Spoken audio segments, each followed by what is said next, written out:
Hi beauties, welcome to my channel glam with Tia पिया।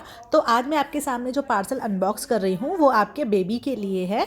और ये मैंने इस बार मंगाया है डांसिंग कैक्टस, जो ग्रीन कलर का मुझे मिला है। और इसमें कॉटन का कपड़ा है और उस पर ये इस तरह से डिज़ाइन की गई है। ये यहाँ से ऑन ऑफ होता है और इसके साथ में ही इसकी चार्जिंग केबल भी आई है जिससे ये चार्ज हो जाता है। इसमें ये दो म्यूज़िक के सिंबल दिए हुए हैं। यहाँ पर इसके बटन है।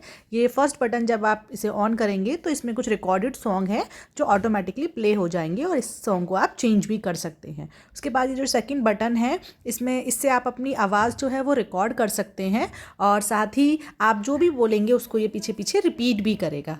तो ये मुझे बहुत ही अच्छा प्रोडक्ट लग रहा है बच्चे के लिए। और आप देख रहे होंगे कि इस तरह से मूवमेंट भी कर रहा है और इसमें जो है लाइट भी जल रही है। तो आपको अगर ये पसंद आ रहा है तो लिंक आपको मेरे कम्युनिटी पोस्ट पर मिल जाएगा।